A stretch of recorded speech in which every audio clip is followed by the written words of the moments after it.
Assalamualaikum warahmatullahi wabarakatuh. Saya akan memaparkan aksi nyata modul 1.4 tentang budaya positif. Sebelumnya perkenalkan, saya Denny Gusniman, merupakan calon guru penggerak angkatan 9 dengan fasilitator Ibu Dini Nurdini dan pengajar praktik Bapak Asep Endang Perminsa. Berikut adalah rancangan tindakan aksi nyata yang akan saya lakukan. Diawali dengan langkah yang pertama, saya akan berkolaborasi dan berkomunikasi dengan pimpinan dan rekan sejawat terkait waktu dan tempat pelaksanaan. Selanjutnya saya akan merangsang materi pemaparan terkait budaya positif yang sekiranya mudah dipahami dan dimengerti. Pelaksanaan kegiatan yaitu berupa pemaparan materi budaya positif, khususnya penerapan segitiga restitusi dalam penanganan kasus yang dilakukan oleh siswa. Yang keempat adalah melakukan diskusi terkait materi pemaparan dengan rekan sejawat. Yang kelima yaitu melaksanakan refleksi kegiatan terkait kendala atau masalah.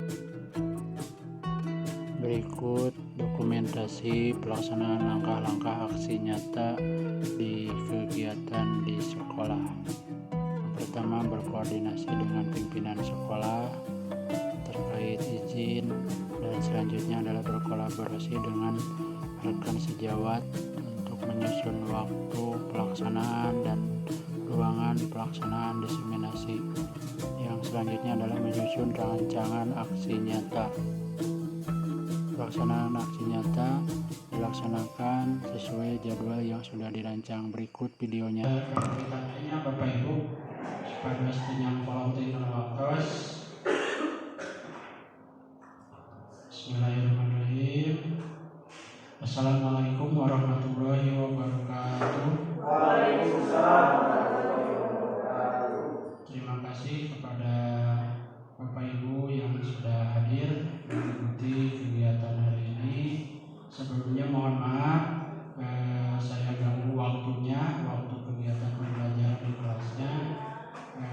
Berhubung hari ini saya sesuai dengan izin Bapak Kepala Sekolah selaku pimpinan akan memaparkan terkait diseminasi penyampaian tentang penerapan pengalaman budaya positif di sekolah.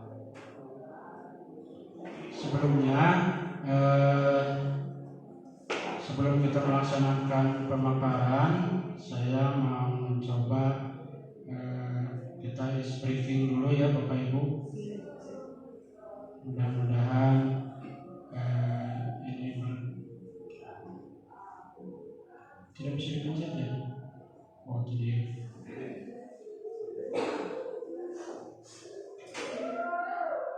Nah, ini kita akan tebak warna. Kalau dengan Farid dulu mungkin kita dengan menggenggam ya, membuka genggaman. Hari ini saya mau mencoba briefing terkait tebak warna. Mungkin Bapak Ibu juga pernah berpengalaman terkait ini. Ini fungsinya untuk mengecek fokus ya, ataupun konsentrasi kita sebelum mengikuti pemaparan. Nah, ini warna yang pertama. Silakan Ibu Alnasa coba disebutkan saja ya warnanya yang muncul warna apa? Oh, betul. Lanjut sekarang Pak Teteng. Warna yang kedua apa?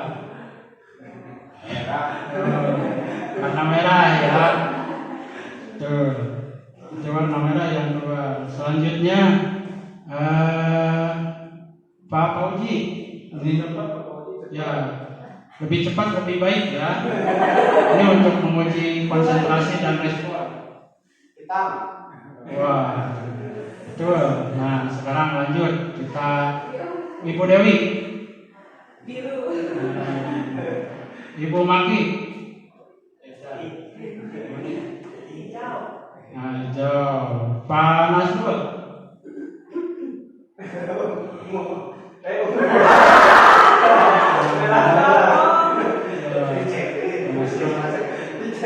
Jadi berarti konsentrasinya masih di kelas ya.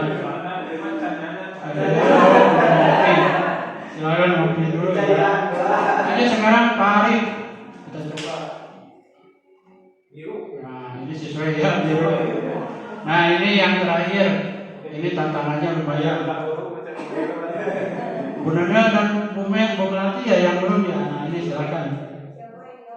Mau Bu Melati dulu silakan. Silakan disebutkan dulunya. Kuning, hijau, putih, merah. Bawahnya kuning, terus itu biru, hitam, merah. Terus warna hijau. Kesini ya, betul ya. Hijau, Oh putih. jadi zigzag ya. Ya. Terus itu merah, biru. Terus merah, kuning, hijau, putih, biru, putih, hijau, kuning, putih, biru, kuning, hitam. Terus itu Ya.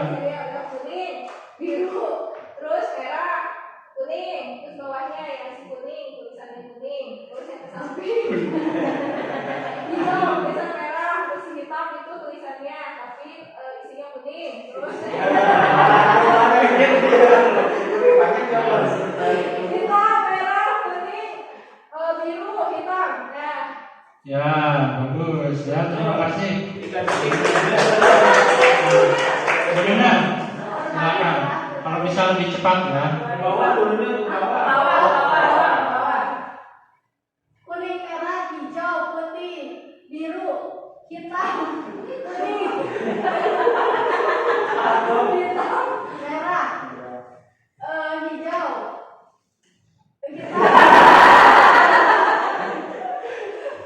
kuning, hijau, terus putih, kuning, biru, kuning, putih, biru, merah, kuning, hijau, biru, merah, hijau, biru, merah, kuning, biru, merah, kuning, putih, kuning, hitam. Nah, baik ya. Terima kasih. Berarti kalau disipit itu lebih gampang ya. Jadi kalau disipit itu jadi kita tinggal tulisan aja. Triknya tapi kalian mereka pakai tombol dari 3 jam. Ya mana? Hampir mirip ya. Sebenarnya dengan yang itu. Nah, sekarang kita ke materi. Terima kasih Bapak Ibu. Itu hanya penunjuk ya. Mungkin bisa oleh Bapak Ibu nanti diterapkan di dalam kelas ataupun ketika menyampaikan pemaparan yang lainnya. Nah, ini kita akan membahas tentang penyebaran pemahaman dan penerapan budaya positif di sekolah. Mungkin ada beberapa materi yang akan saya bahas, yang akan saya sampaikan sesuai dengan hasil kemarin saya mempelajari modul 1.4 dalam kegiatan pelatihan guru penggerak angkatan 9. Mudah-mudahan apa yang saya sampaikan ini bisa bermanfaat ya Bapak Ibu, bisa kita terapkan di sekolah kita yang tercinta ini. Ini beberapa konsep inti budaya positif yang akan kita paparkan. Yang pertama tentang perubahan paradigma belajar, yang kedua disiplin positif, nilai-nilai kebajikan, kebutuhan dasar manusia, motivasi perilaku manusia, posisi kontrol guru, keyakinan kelas, dan yang terakhir segitiga restitusi. Mudah-mudahan ini semua dapat kita sampaikan. Mungkin hanya ada beberapa poin yang akan saya garis bawahi yang akan kita tegaskan lebih lanjut. Sebagian mungkin kita bahas secara sekilas saja. Nah, ini terkait pembelajaran dengan paradigma baru. Berhubung sekarang kita masuk ke kurikulum yang baru, yaitu kurikulum Merdeka, menggunakan paradigma baru yang merupakan pembelajaran yang dirancang berdasarkan prinsip pembelajaran berdiferensiasi, sehingga para peserta didik belajar sesuai kebutuhannya berdasar tahap perkembangan sesuai dengan teori psikologi modern yang mungkin diterjemahkannya dalam bentuk P5 atau profil pelajar Pancasila, yang diantaranya mungkin yang beriman dan bertakwa kepada Tuhan Yang Maha Esa, berkebinekaan global, bergotong royong, mandiri, bernalar kritis, dan kreatif ya. Itu diantaranya. Untuk pembelajaran paradigma baru kita lanjut saja dulu. Nah, ini mungkin yang sering kita lakukan di kelas. Sebenarnya ini terkategorinya katanya miskonsepsi tentang teori kontrol. Dulu sudah dijelaskan oleh Pak Arif tentang teori kontrol lebih lanjut, tapi saya tidak akan membahas lebih rinci tentang teori kontrol ini. Takut salah ucap gitu ya, jadi harus hati-hati. Ilusi guru mengontrol murid. Jadi terkadang kita beranggapan siswa itu ada yang nurut ke kita dengan ini berarti siswa bisa kita kuasai dan lain sebagainya. Tapi sebenarnya ternyata banyak salah paham kita itu terkait pengontrolan terhadap siswa atau murid tersebut. Misalkan siswa disuruh mengerjakan tugas, mengikuti, kemungkinan itu kebutuhannya berbeda, kemungkinan atas dasar apa itu beda biasanya faktornya ya Bapak Ibu. Kita lanjut saja dulu. Nah ini biasanya tentang paradigma mengubah stimulus respon ke pendekatan teori kontrol. Kalau dulu kita mungkin sering beranggapan bahwa realitas kebutuhan kita itu sama, baik guru dan siswa, semua siswa itu kita anggapnya sama, siswa itu membutuhkan ilmu dari kita. Tapi kalau menurut teori kontrol itu sebenarnya realitasnya kebutuhan kita itu berbeda. Kita sebagai guru kebutuhannya ingin apa, siswa juga kebutuhannya mungkin tidak sama, setiap siswa setiap kala itu biasanya berbeda-beda, gitu ya. Ibu. Terus selanjutnya semua orang melihat yang sama, hal yang sama. Sebenarnya dalam teori kontrol setiap orang itu memiliki gambaran yang berbeda, memiliki versi yang berbeda. Itu kita tidak bisa menyamaratakan istilahnya. Kita mencoba mengubah orang agar berpandangan sama dengan kita. Jadi di dalam teori kontrol sebenarnya kita hanya harus berusaha memahami pandangan orang lain tentang dunia. Kita tidak bisa memaksakan semua orang atau siswa itu harus sama dengan kita pandangannya. Mungkin sering kita di kelas memaparkan, memberikan penguatan, motivasi berdasarkan pengalaman yang kita rasakan, dengan harapan mungkin siswa itu juga hampir sama seperti kita nantinya ke depannya, misalkan dalam hal pencapaian dan lain sebagainya. Tapi sebenarnya kita hanya perlu mengarahkan saja agar siswa atau murid itu memiliki dunianya masing-masing atau pandangannya terhadap dunia itu sesuai mereka gitu ya. Terus perilaku buruk itu dilihat sebagai suatu kesalahan. Nah, dalam teori kontrol istilahnya setiap kesalahan itu biasanya mempunyai alasan, ya, mempunyai latar belakang. Jadi kita tidak bisa memvonis bahwa yang salah itu atau yang perilaku buruk itu adalah salah. Itu menurut teori kontrol bahwa semua perilaku itu memiliki tujuan. Jadi kita nanti akan menggali tujuannya kenapa. Misalkan seorang murid melakukan hal yang negatif dan lain sebagainya. Itu yang akan kita bahas di slide selanjutnya. Terus orang lain bisa mengontrol saya. Ini misalkan kita menganggap bahwa kita itu bisa mengontrol siswa atau mengontrol murid sesuai dengan keinginan kita. Tapi yang sebenarnya hanya diri kita sendiri yang bisa mengontrol diri kita, ya, bukan orang lain. Orang lain itu hanya sebagai inspirasi, motivator, ya. Tapi tetap kalau hati kita tidak niat, ya kita susah untuk berubah. Biasanya seperti itu. Terus pemaksaan ada pada saat bujukan gagal. Nah, ini mungkin pernah kita lakukan ya sebagai bapak ibu guru ketika di kelas. Misalkan ada siswa yang sulit untuk kita atasi, sulit kita ingatkan dan lain sebagainya, ujung-ujungnya kita merasa ini mungkin harus diberi kekerasan, harus dipaksa dan lain sebagainya. Mungkin kita pernah melakukan hal tersebut. Hanya padahal dalam teori kontrol itu dibahas bahwa kolaborasi dan konsensus menciptakan pilihan-pilihan baru. Kemungkinan itu nanti berbeda, kebutuhan dasar siswa itu berbeda dengan apa yang kita inginkan. Kita hanya mungkin perlu memahami, kita perlu menggali lagi, perlu mengeksplor anak tersebut, misalkan siswa tersebut. Kenapa sampai seperti itu? Kenapa susah misalkan untuk kita arahkan, kita tuntun dan lain sebagainya. Nah, metode model berpikirnya, kalau stimulus respon itu model berpikir menang atau kalah. Contohnya kalau ini secara analogi ya, di kelas kita bisa misalkan mengendalikan suasana kelas jadi kondusif. Dalam arti kita berarti menang. Siswa bisa dianggap kalah dalam tanda kutip. Tapi ketika kita masuk ke suatu kelas, tapi kita sulit mengondisikan bahwa misalkan kondisi di kelasnya itu tidak kondusif, berisik, misalkan anaknya tidak fokus, kurang konsen, banyak ngobrol dan lain sebagainya, atau memegang HP misalkan. Kita dalam arti saya tidak bisa mengendalikan kelas ini, kita misalkan mengakui kalah misalkan.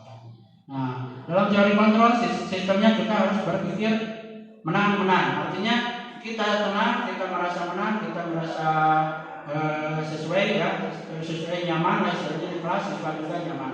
Itu prinsipnya berarti menang-menang. Ya, siswa merasa nyaman, kita juga merasa tenang atau merasa senang, gitu ya. Nah, dan dilanjutkan mengenai budaya positif itu juga tidak jauh atau erat kaitannya dengan disiplin.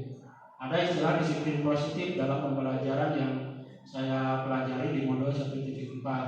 Kata disiplin itu berasal dari kata disiplina yang artinya belajar.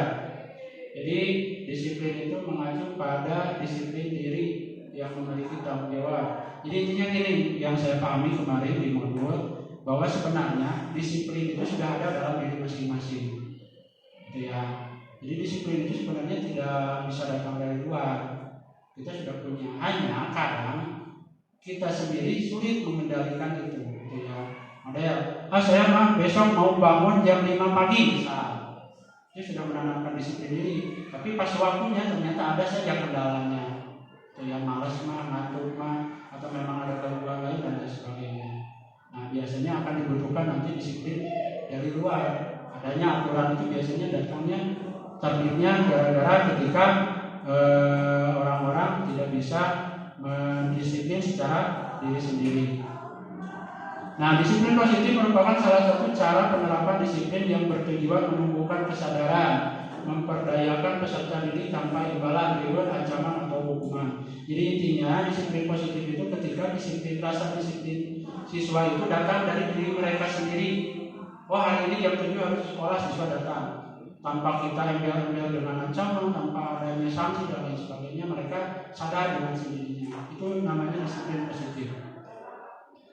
Nah, sebagai pendidik, tujuan kita adalah menciptakan peserta didik yang memiliki disiplin diri, sehingga mereka berperilaku mengacu kepada nilai-nilai kebajikan universal dan memiliki motivasi intrinsik atau motivasi dari dalam diri siswa masing-masing. Nah, ini nilai-nilai kebajikan, diantaranya saya memaparkannya 3 saja.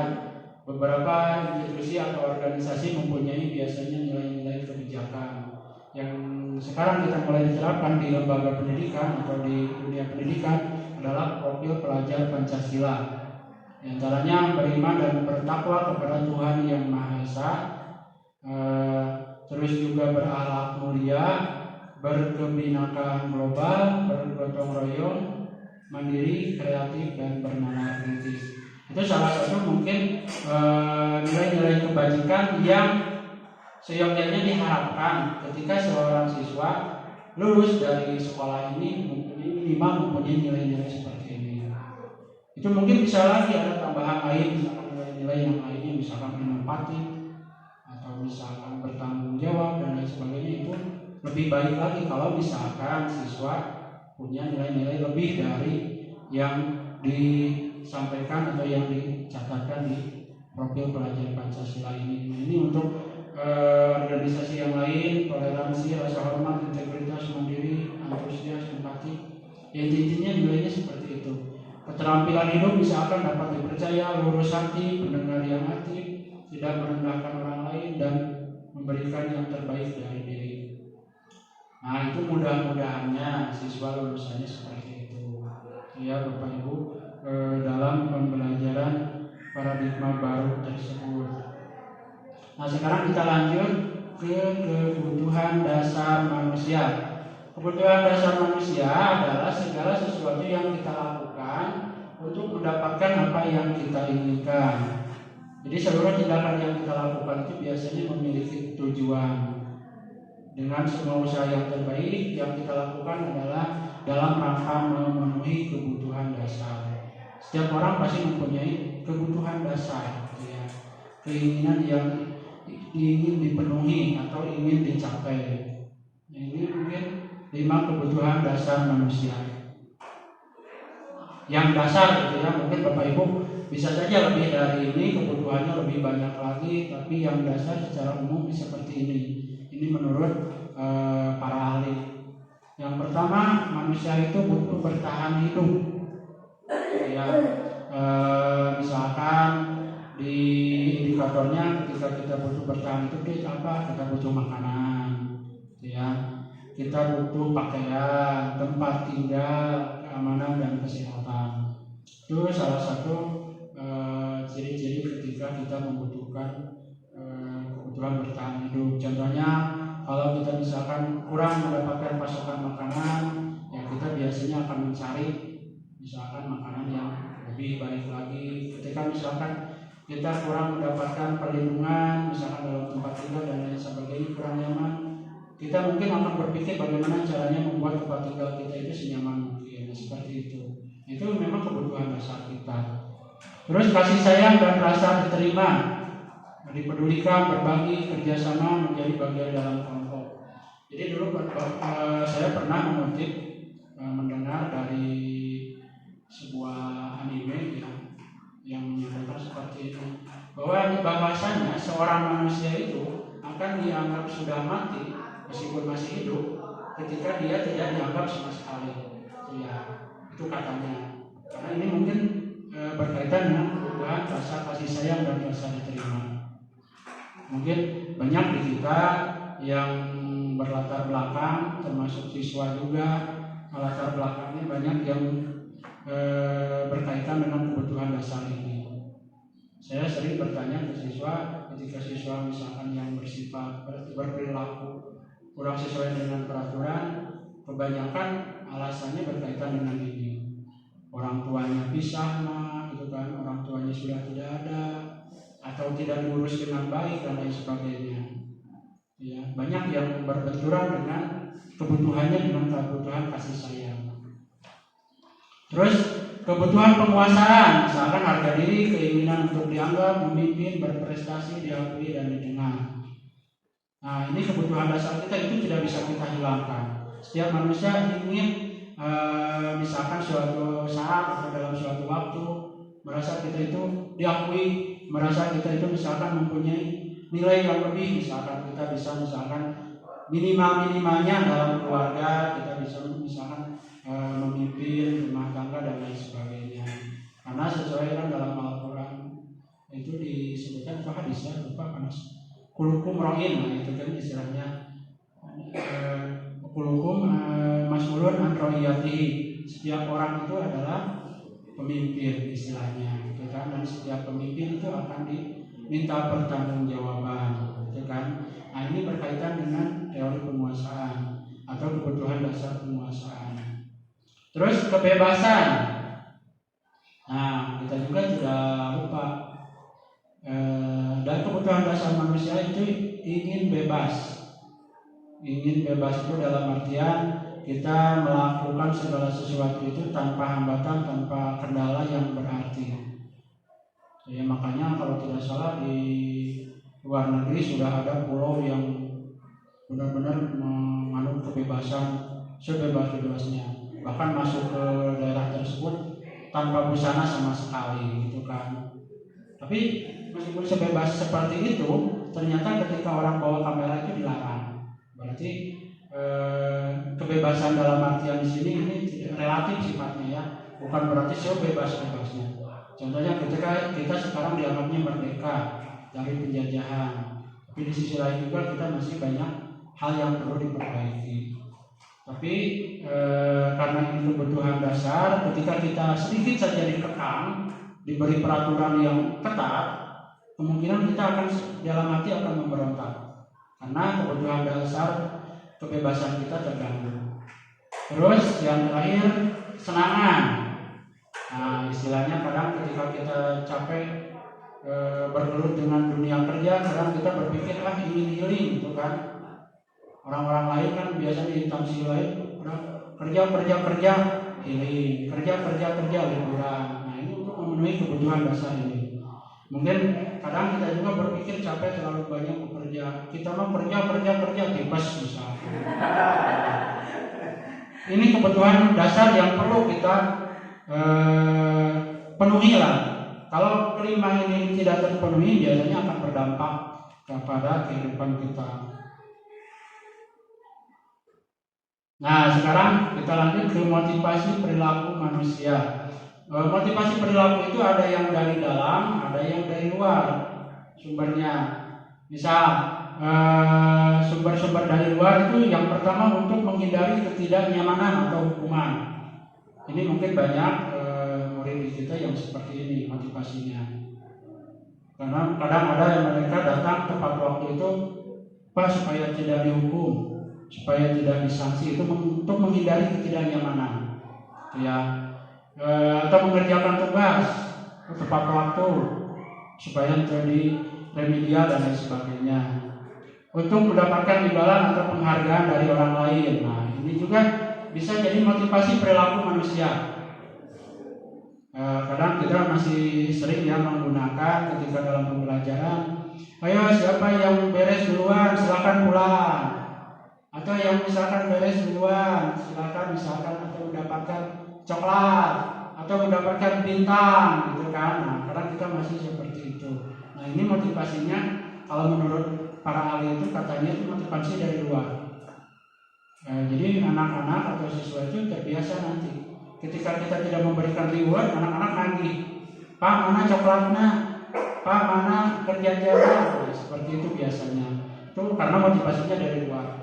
Nah, kalau yang katanya motivasi dari dalam itu adalah orang yang untuk menjadi orang yang mereka inginkan dan menghargai diri sendiri dengan nilai-nilai yang mereka percaya.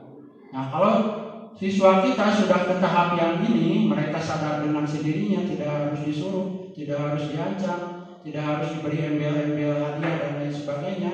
Nah, itu sudah berarti motivasi perilaku manusianya sudah dari dalam secara sadar.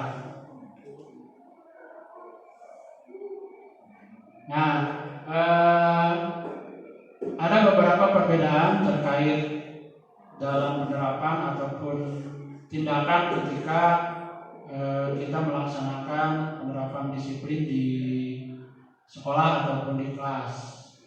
Nah, perlu Bapak Ibu pahami bahwa ada beberapa perbedaan terkait yang namanya hukuman, konsekuensi, dan ada istilah yang mungkin masih baru, istilahnya restitusi. Hukuman mungkin paling sering kita dengar dan mungkin yang paling sering sekarang kita gunakan ya kondisinya. Nah, hukuman itu biasanya dianggap hukuman gitu ya, ciri-cirinya biasanya tidak terencana atau tiba-tiba. Itu dikategorikan hukuman. Contoh misalnya, ada anak kesiangan ketika sedang apel. Kenapa kamu kesiangan? Dituban Pak. Karena kita belum misalkan ada keyakinan sebelumnya, belum ada kesepakatan sebelumnya, akhirnya kita secara tiba-tiba mempunyai ide, kamu lari 10 keliling misalkan di lapang, itu kategorinya hukuman, ya. Terus murid tidak tahu apa yang terjadi dan tidak dilibatkan, karena itu memang datangnya dadakan, datangnya dari pikiran secara insan. Namanya ya, misalkan anak harus dihukum bagaimana, kita hukumnya ini misalkan. Karena anak tidak harus menahu sama sekali. Ya, terus hukuman juga biasanya bersifat satu arah.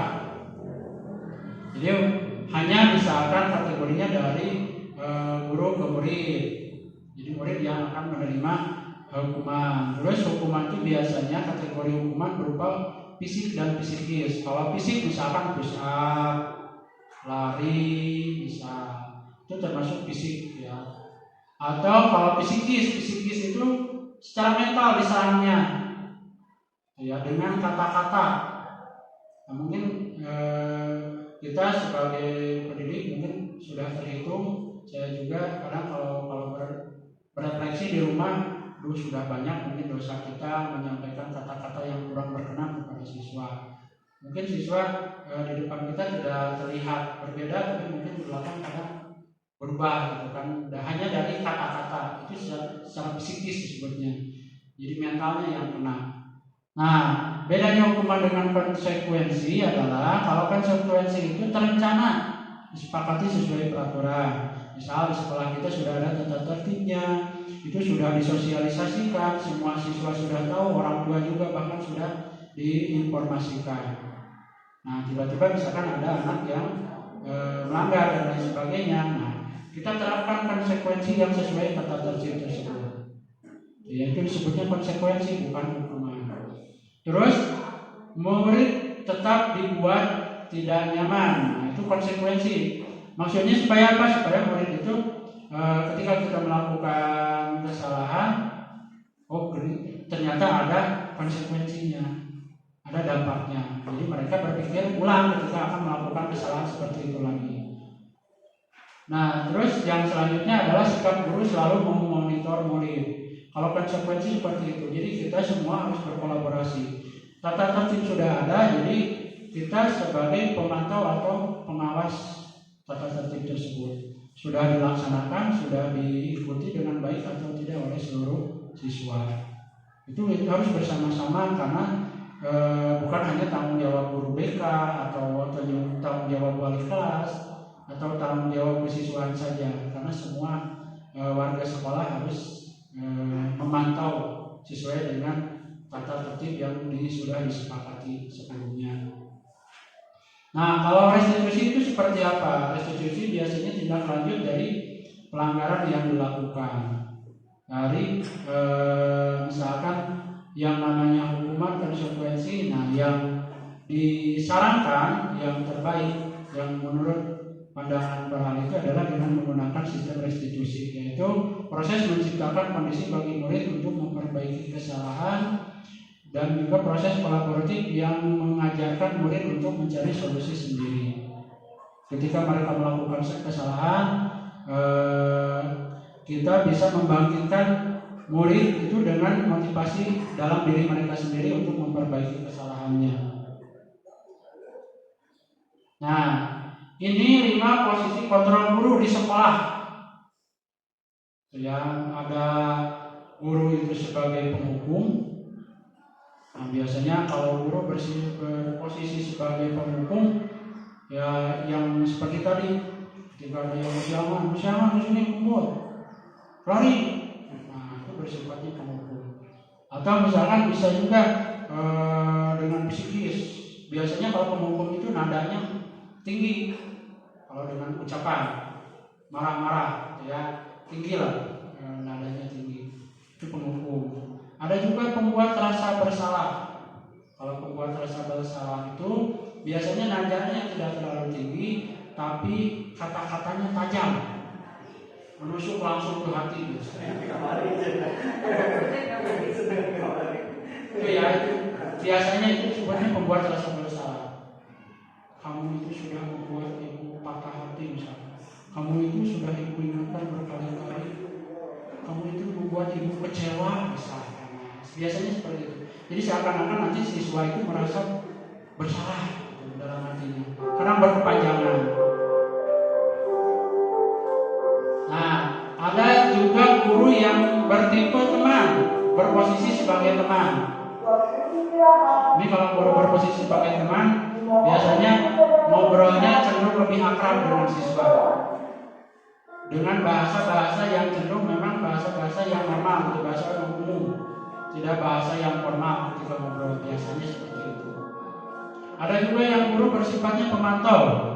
Kalau guru bersifat pemantau itu biasanya ketika ada anak yang melanggar misalnya, dia datangi, kamu tahu kan peraturannya ini, nah itu pemantau biasa. Tahu Pak? Nah tahu konsekuensinya apa? Tahu Pak? Nah, silakan laksanakan konsekuensi seperti itu pemantau biasa. Tidak dengan nada tinggi tapi fokus ke aturan, ya biasanya ideal ke aturan.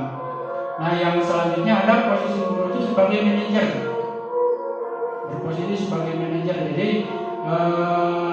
kalau posisi kontrol guru sebagai manajer itu tidak terlalu dekat, tidak seperti berteman, tapi juga tidak terlalu renggang, tidak terlalu kaku istilahnya.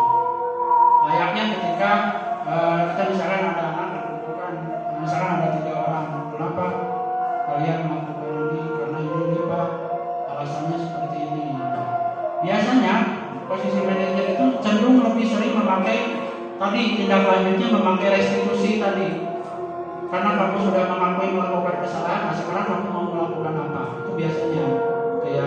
Jadi tidak memaksa akan menerapkan peraturan, misalnya hukuman dan lain sebagainya. Nah ini contoh untuk penghukum. Kasusnya ada siswa yang tidak memakai atribut lengkap saat upacara bendera. Kalau posisi guru sebagai penghukum itu biasanya seperti itu. Hormat pada bendera selama 1 jam, itu kategorinya penghukum. Ya. Nah kalau sudah kategori pembuat rasa bersalah, misalkan ada bapak ibu yang posisinya seperti itu, biasanya seperti ini kata-katanya. Berapa kali ibu harus memberitahu kamu selalu mengecewakan ibu, misalkan atau bapak. Nah itu pembuat rasa bersalah. Nah yang selanjutnya berputar ya. Nah ini sebagai teman seperti ini biasanya. Ayo dong ikuti aturan sekolah, tolong bantu bapak atau ibu ya. Sekali ini ya sudah, tidak apa-apa, lain kali tapi jangan sampai berbuat yang seperti ini lagi ya. Nah seperti itu biasanya. Jadi lebih akrab. Biasanya sampai tepuk-tepuk bahunya, tapi tidak sampai digaplok misalnya. Biasanya seperti itu, sambil dirangkul. Biasanya itu sebagai teman. Nah kalau pemantau seperti ini Bapak Ibu ya, kamu sudah melanggar peraturan sekolah, kamu tahu konsekuensinya. Setelah upacara kamu beli atribut ke koperasi dan jangan ulangi lagi. Tapi tegas biasanya, ya, tidak selama berposisi sebagai teman. Nah untuk manajer seperti ini biasanya ya, apakah kamu tahu kesalahanmu? Kira-kira bagaimana kamu memperbaiki kesalahan? Itu berposisi sebagai manajer berarti gurunya.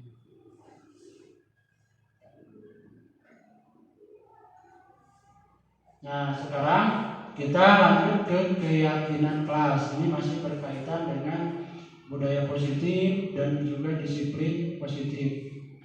Kenapa keyakinan kelas? Mengapa bukan peraturan kelas? Silakan Bapak Ibu ada yang mau menyampaikan pendapatnya. Kenapa harus keyakinan? Kenapa tidak peraturan? Nah, ada yang mau menyampaikan pendapatnya?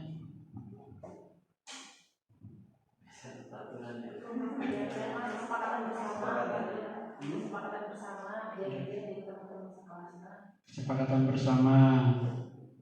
Coba yang lain? Ya, terima kasih Pak Denny ya. Menurut saya gitu ya, perbedaan antara keyakinan dengan peraturan. Kalau dengan keyakinan itu tentu saja seseorang melakukan kebaikan atau taat terhadap peraturan itu bukan karena takut sanksi atau hukuman, tapi karena memang yakin dalam dirinya bahwa hal tersebut adalah akan memberikan dampak yang positif. Menurut saya itu keyakinan. Tapi kalau berdasarkan peraturan, biasanya seseorang melakukan atau taat terhadap hukum itu karena memang takut dengan sanksi saja, tanpa menumbuhkan rasa kesadaran dalam dirinya. Kira-kira seperti itu mungkin menurut saya. Terima kasih Pak.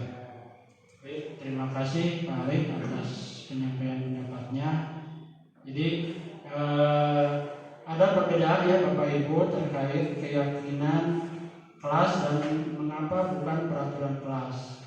Dulu mungkin kita masih sering menggunakan kata peraturan gitu ya kalau di dalam kelas. Bahkan mungkin ketika kita sebagai wali kelas sebelum pembelajaran tahun ajaran baru dimulai, kita biasanya akan ngobrol gitu ya dengan anak didik kita dalam kelas tersebut membahas tentang ini.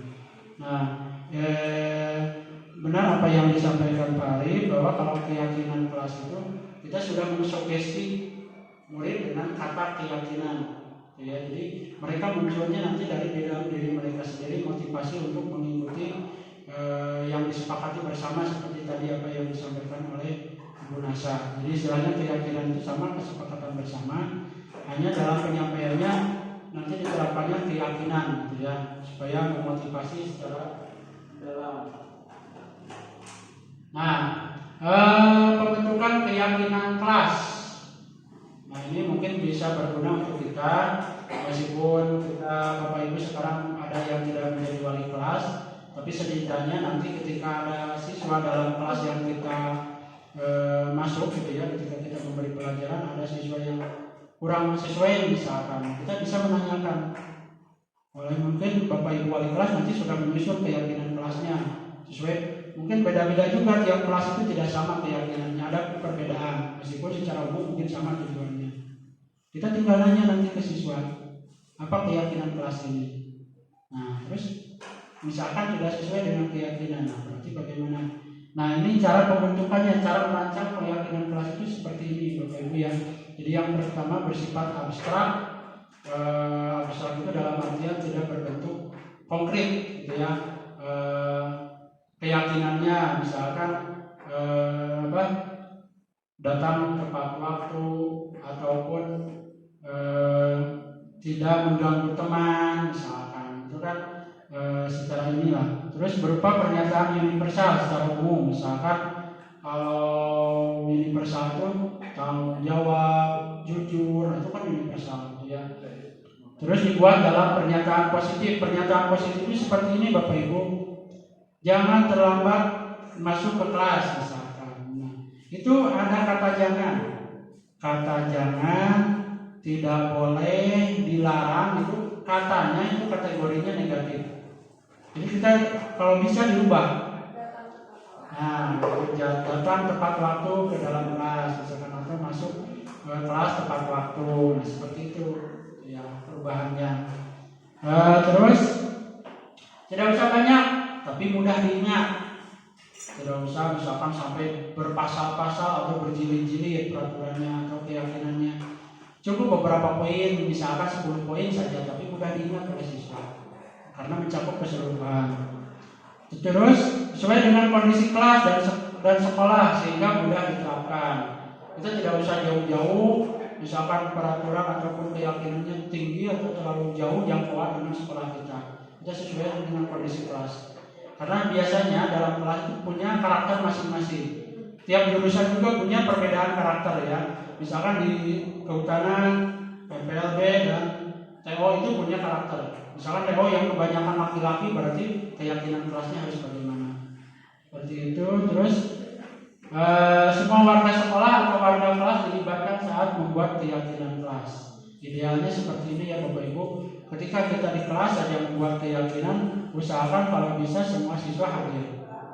Kita bahas bersama-sama, terus nanti kita melibatkan. Jadi tidak datangnya dari kita sebagai wali kelas misalkan. Menurut Bapak kita harus datang tepat waktu, kita harus saling menghargai. Kita serahkan, kita berdiskusi langsung, bermusyawarah dengan siswa kita. Jadi siswa nanti yang menyampaikan, Pak bagaimana kalau ini, Pak bagaimana kalau begini. Jadi ya Bapak Ibu, kita lanjut.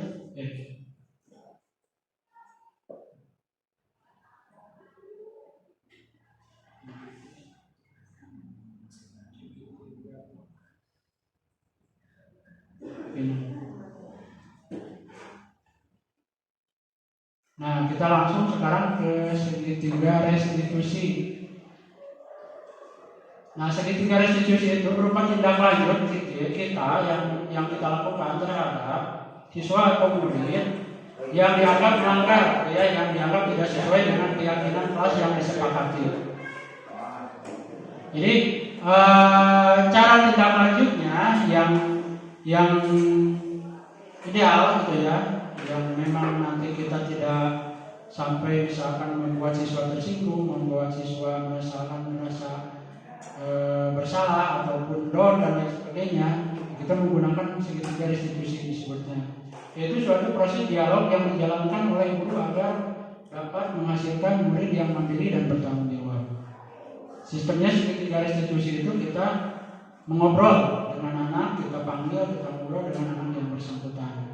Usahakan kita menghindari memanggil ataupun bertanya kepada siswa tersebut dalam kondisi banyak orang atau kerumunan. Kita ngobrol secara personal, kita tanya, nah ini tahapannya, ya. Kita tahapannya yang pertama validasi tindakan yang salah. Kita memvalidasi tindakan yang salah yang dilakukan oleh siswa tersebut. Ya, misalkan ada siswa di kelas kita yang datangnya kesiangan. Misalkan kita sudah berjalan pembelajaran selama 20 menit, ada seorang siswa yang baru datang. Nah, kita mungkin panggil, tanya, nah kita validasi supaya anak paham kesalahan saya, Pak, saya tidak tepat waktu datang ke sekolah, ataupun saya telat datang ke kelas. Itu memvalidasi supaya mereka menyebutkan sendiri istilahnya. Terus selanjutnya adalah menstabilkan identitas. Menstabilkan identitas itu sifatnya gini, Bapak juga paham, misal, ya, Bapak juga mengerti apa yang kamu lakukan itu pasti ada alasannya. Tidak serta-merta misalkan kamu misalkan sengaja melakukan itu.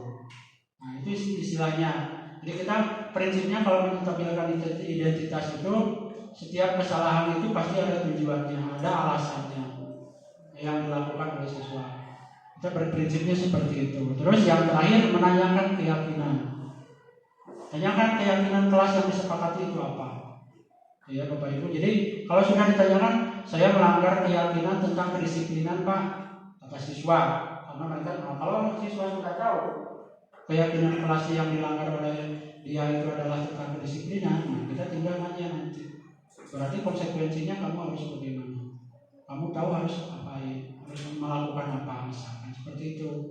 Jadi sebutnya penerapan segitiga restitusi. Jadi bukan kita yang menghakimi langsung, tapi siswa sendiri, mereka sendiri yang mengucapkan bahwa mereka bersalah, terus menyampaikan bahwa alasannya kenapa, dan sampai mereka mau melakukan apa sebagai bentuk tanggung jawabnya.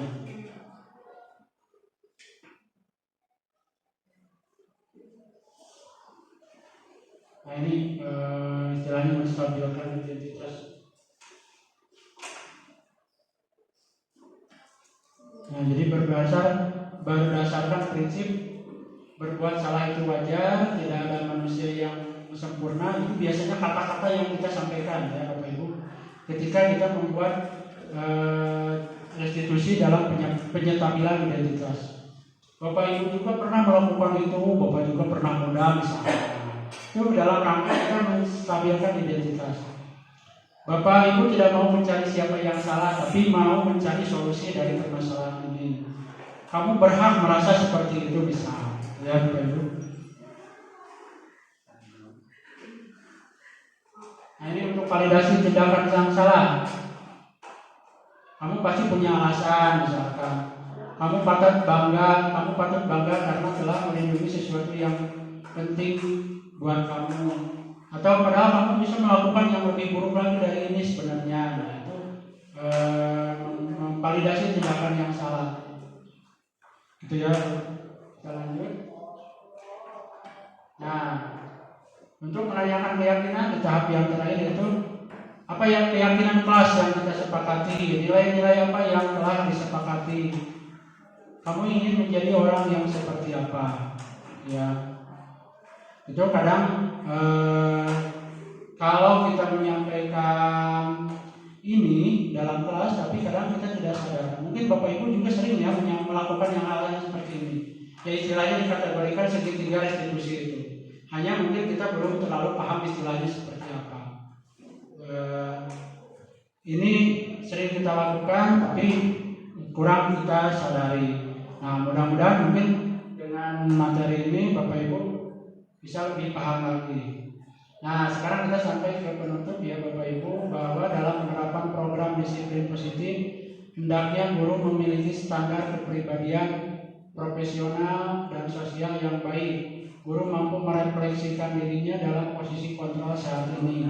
Bagaimana perjalanan dirinya sebagai among atau manajer yang menuntun murid-muridnya menjadi insan yang mandiri, merdeka, dan bertanggung jawab. Jadi istilahnya secara istilah lainnya bahwa sebelum kita menyampaikan keyakinan disiplin positif ke sekolah ataupun dalam kelas, kita sendirinya harus mulai merefleksi diri, mengevaluasi diri. Karena akan sulit bagi kita ketika kita menyampaikan keyakinan, menyampaikan kedisiplinan dan lain sebagainya kalau kita tidak dimulai dari diri kita sendiri. Saya mengutip dari istilah Agim bahwa kita itu harus 3M ya, 3M. Bukan menguras bukan mencuci ya, tapi 3M ini yang pertama adalah mulai dari diri sendiri. Gitu ya. Jadi sebelum kita menularkan ke rekan yang lain, ke siswa, kita harus memulai dari diri kita sendiri. Kita harus disiplin secara diri kita sendiri, secara pribadi, baru kita bisa menyampaikannya ke yang orang lain. Yang kedua adalah mulai dari hal yang kecil. Kita tidak usah mulu-mulu kita ingin merubah dunia, misalkan kita ingin merubah Indonesia, misalkan kita mulai dari hal-hal yang kecil yang ada di sekitar kita. Mulai misalkan kebiasaan kita sehari-hari diminimalisir yang negatifnya misalkan. Terus yang ketiga adalah mulai dari saat ini. Kita jangan menunggu sampai esok, sampai lusa. Kita kalau bisa kita mulai dari hari ini, kita mulai perbaiki, kita mulai misalkan berubah diri supaya kita lebih positif. Nilai-nilai apa yang telah disepakati? Kamu ingin menjadi orang yang seperti apa? Ya, itu kadang kalau kita menyampaikan ini dalam kelas, tapi kadang kita tidak sadar. Mungkin Bapak Ibu juga sering ya melakukan yang hal yang seperti ini. Ya istilahnya dikategorikan segitiga restitusi itu. Hanya mungkin kita belum terlalu paham istilahnya seperti apa. Ini sering kita lakukan, tapi kurang kita sadari. Nah, mudah-mudahan mungkin dengan materi ini Bapak Ibu bisa lebih paham lagi. Nah, sekarang kita sampai ke penutup ya Bapak Ibu, bahwa dalam penerapan program disiplin positif hendaknya guru memiliki standar kepribadian profesional dan sosial yang baik. Guru mampu merefleksikan dirinya dalam posisi kontrol saat ini. Bagaimana perjalanan dirinya sebagai among atau manajer yang menuntun murid-muridnya menjadi insan yang mandiri, merdeka, dan bertanggung jawab. Jadi istilahnya secara istilah lainnya bahwa sebelum kita menyampaikan keyakinan disiplin positif ke sekolah ataupun dalam kelas, kita sendirinya harus mulai merefleksi diri, mengevaluasi diri. Karena akan sulit bagi kita ketika kita menyampaikan keyakinan, menyampaikan kedisiplinan dan lain sebagainya kalau kita tidak dimulai dari diri kita sendiri. Saya mengutip dari istilah Agim bahwa kita itu harus 3M ya, 3M. Bukan menguras bukan mencuci ya, tapi 3M ini yang pertama adalah mulai dari diri sendiri. Gitu ya. Jadi sebelum kita menularkan ke rekan yang lain, ke siswa, kita harus memulai dari diri kita sendiri. Kita harus disiplin secara diri kita sendiri, secara pribadi, baru kita bisa menyampaikannya ke yang orang lain. Yang kedua adalah mulai dari hal yang kecil. Kita tidak usah mulu-mulu kita ingin merubah dunia, misalkan kita ingin merubah Indonesia, misalkan kita mulai dari hal-hal yang kecil yang ada di sekitar kita. Mulai misalkan kebiasaan kita sehari-hari diminimalisir yang negatifnya misalkan. Terus yang ketiga adalah mulai dari saat ini. Kita jangan menunggu sampai esok, sampai lusa. Kita kalau bisa kita mulai dari hari ini, kita mulai perbaiki, kita mulai misalkan berubah diri supaya kita lebih positif, supaya kita bisa menularkan hal yang positif tersebut ke orang lain, ke rekan ataupun ke siswa kita. Mungkin itu yang dapat saya sampaikan dari pemaparan ini. Terima kasih atas perhatian Bapak Ibu. Mudah-mudahan apa yang kita laksanakan hari ini mendapatkan barokah, dan yang paling utama kita bisa mengaplikasikannya ke siswa tercinta kita. Itu mungkin Bapak Ibu. Terima kasih atas perhatiannya sekali lagi. Mohon maaf dalam penyampaiannya mungkin kurang maksimal karena segala kesalahan mungkin bersumber dari saya pribadi, dan segala sesuatu yang benarnya itu dari Allah semata-mata. Wabillahi taufiq wal hidayah. Wassalamualaikum warahmatullahi wabarakatuh.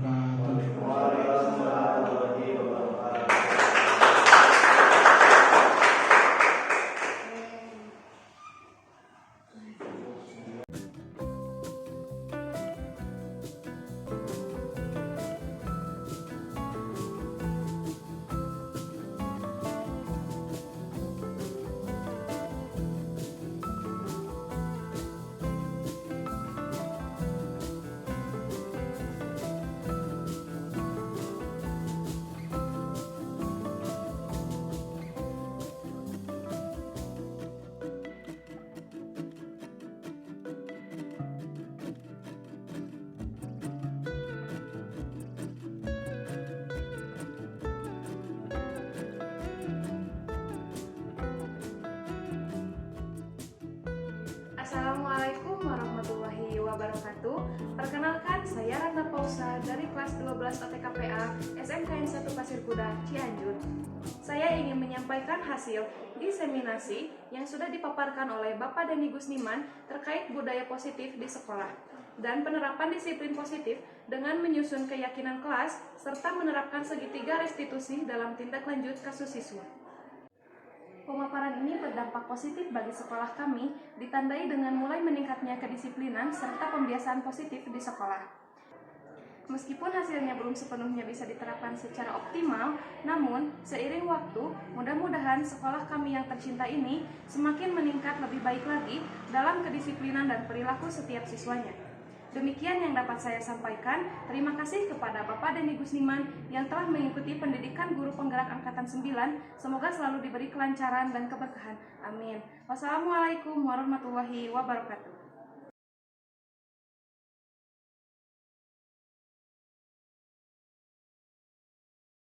Assalamualaikum warahmatullahi wabarakatuh. Perkenalkan, saya Dana Amelia dari kelas 12 Kehutanan SMK Negeri 1 Pasir Kuda, Cianjur. Saya ingin menyampaikan hasil diseminasi yang sudah dipaparkan oleh Bapak Denny Gusniman terkait budaya positif di sekolah dan pemaparan disiplin positif dengan menyusun keyakinan kelas serta menerapkan segitiga restitusi dalam tindak lanjut kasus siswa. Pemaparan ini berdampak positif bagi sekolah kami, ditandai dengan mulai meningkatnya kedisiplinan serta pembiasaan positif di sekolah. Meskipun hasilnya belum sepenuhnya bisa diterapkan secara optimal, namun seiring waktu mudah-mudahan sekolah kami yang tercinta ini semakin meningkat lebih baik lagi dalam kedisiplinan dan perilaku setiap siswanya. Demikian yang dapat saya sampaikan. Terima kasih kepada Bapak Denny Gusniman yang telah mengikuti pendidikan guru penggerak angkatan 9. Semoga selalu diberikan kelancaran dan keberkahan. Amin.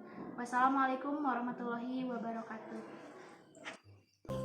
Refleksi terkait kegiatan aksi nyata modul 1.4 tentang budaya positif yang berupa diseminasi terhadap rekan sejawat di sekolah.